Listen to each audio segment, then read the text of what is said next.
Today on With the First Pick, got a very special guest, Seattle Seahawks defensive end, Tank Lawrence. You might know him by his Christian name, DeMarcus Lawrence. I'm joined by, of course, my guy, Ryan Carthon. I'm Ryan Wilson. Tank, thanks for joining us from the Pacific Northwest. How you doing, man? All as well. Appreciate y'all having me. So first off, Ryan, Tank is from Aiken, South Carolina. Ryan Wilson is from Columbia, South Carolina. So represent for the South Carolina guys. Ryan likes to brag because he's from South Florida. He went to Key West, and the world revolves around Key West. But just a little nod to South Carolina doing their thing and the big steps that DeMarcus Tank has made. And went from there, community college, to Boise State. And then, you look at some of the players that were in your draft class back in 2014. Ryan, there are two guys that are ahead of him on the sacks list from that 2014 class.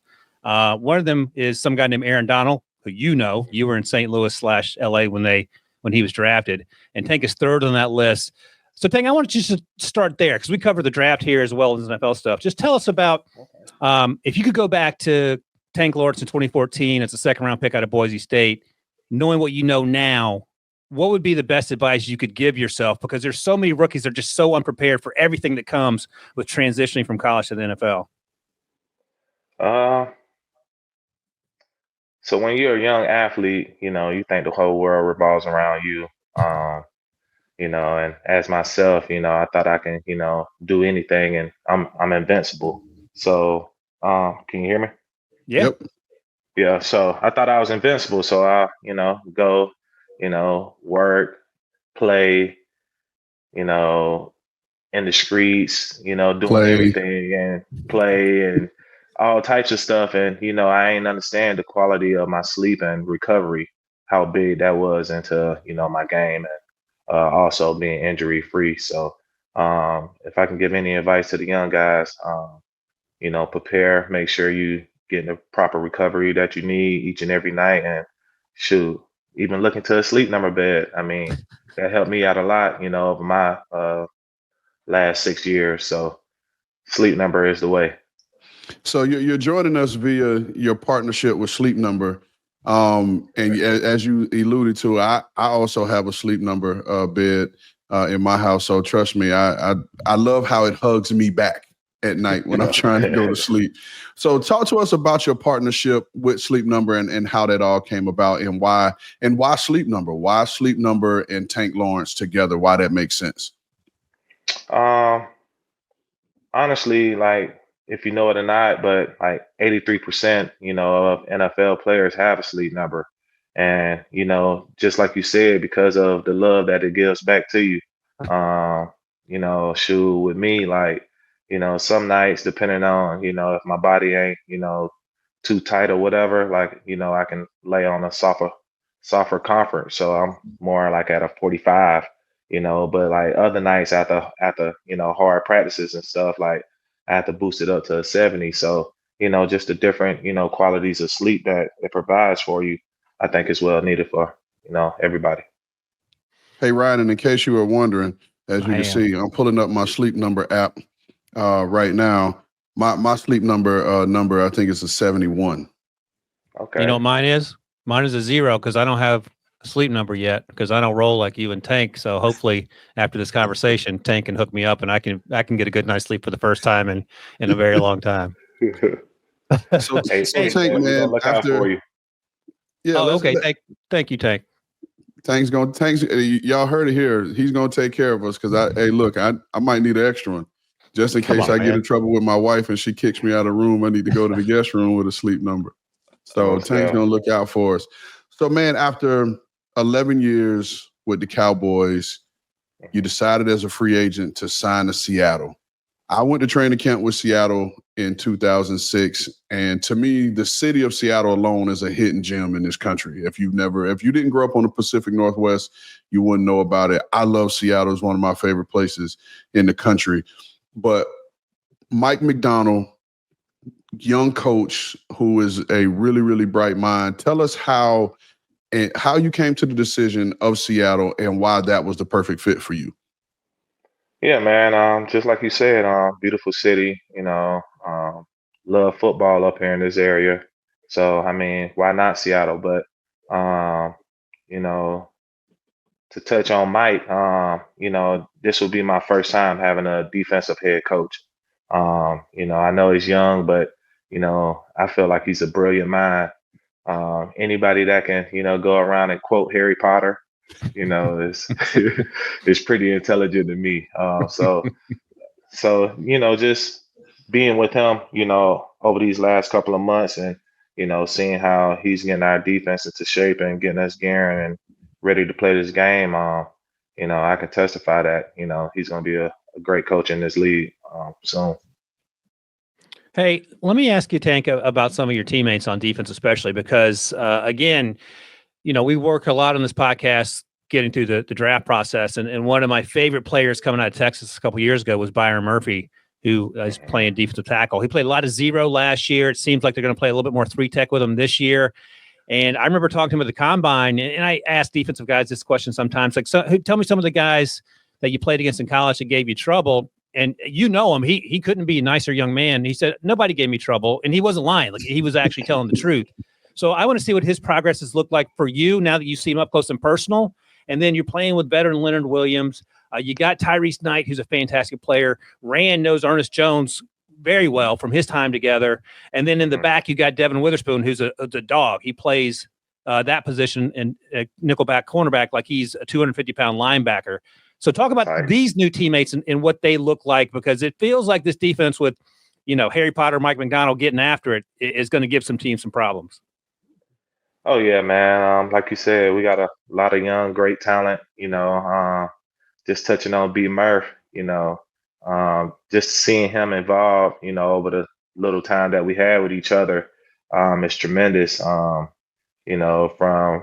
his get off to his pass rush, to him being able to move from that nose to that three and be able to play both positions, in sync, it's pretty nice to watch, but also, it's pretty amazing to be out there on the field with them.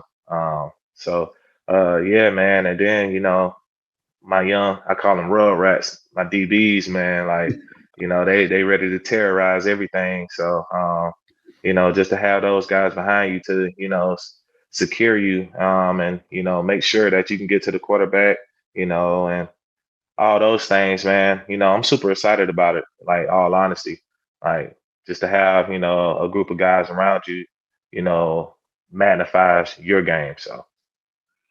So the internet was broken yesterday, right? Al Gore's good internet was broken yesterday.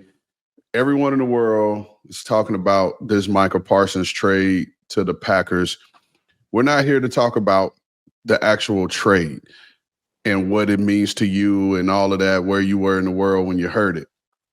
My question is more so, when a teammate, regardless of who it is, has been traded, what is that like on the group chat? Because I know there's a group chat.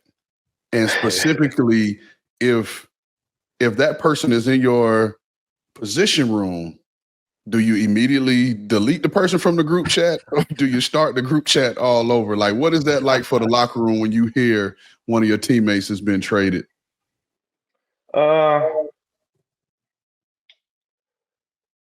I say, at the end of the day, it's still a brotherhood, because one guy ups and leave and goes to another team. That doesn't, mean we still not a brother to him.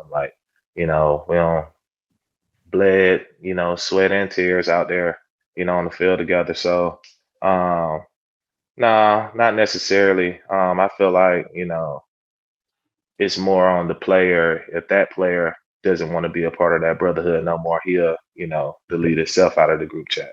So, yeah, that's what I got to say. I didn't know you could delete yourself out of the group chats. I learned a couple things today. I need to get a new bed, and then I can take myself out of conversations I'm no longer invited to be a part of. Lead the conversation. and you get that little notification on the bottom. Ryan Wilson has left the conversation forever. It's I'll share this because I can identify, having been a former GM, and we had a nice little, GM group chat, where we, and that awkward moment comes when you get let go And it's like, do I leave? And I'm like, listen, I dropped in the comment, hey, man, it was a pleasure, being a part of this union. But look, man, y'all do what you got to do. If you got to remove me from the conversation, it's cool. If it's awkward for you, just start a different one. I won't be coming in to peek in to see what you got going on. But like Tank said, man, through it all, no matter what, it's a brotherhood. And if you value the relationships that you've built in those respective places, it'll always last. So Ryan talked about it, and you guys were talking about it, this defense as a whole and how exciting it is going to be this year for you guys. But through OTAs, you guys had to go against this offense, and you got a new quarterback, and you got Sam Darnold now at quarterback. You got Cooper Kupp at receiver. You got Jackson Smith and Jigba, who's one of the up and coming, young receivers in the league. How excited are you to see this offense work this season? You know who my offensive coordinator is? Is it Clint Kubiak? Yes, sir. Indeed. I've been playing a lot of football over my years, so I'm pretty familiar with the West Coast system. Of how offense coordinators like to use their systems and manipulate defenses. So being able to have Clint as our offensive coordinator and how he's running things, I think we're going to be pretty good, man. I don't think we have nothing to worry about on the offensive side of the ball. We got some great backs in the backfield. Like you said, we got Jackson, Cooper Kupp, and Sam at the horn running things. So, yeah, man, we got a pretty good unit, and to top it off, they got the defense to back them, so they're good. Hey, let me ask you about a couple of my other guys from this draft class that I really liked a lot. And Rain and I were at the Miami Pro Day, obviously to see Cameron Ward, but Elijah Arroyo was there, who I believe was a second-round pick, insane athleticism. So you've probably seen him fly by you during practice. But I want to ask about my other guy, Gray Zabel, who played outside in college. He's moved inside now. I don't know if he's still rocking that mustache, but he carries the sort of quiet confidence and leadership that you want in an offensive lineman, no matter how old he is. How has his transition been? It looks like he's going to be the starter at left guard. And what's it been like in terms of, can you tell that he's raw in terms of just new to the NFL, or does he play with a little more savvy than perhaps you thought he might?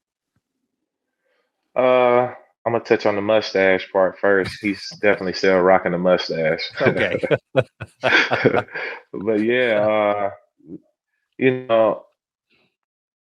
not necessarily that he's raw. It's more of he's teachable.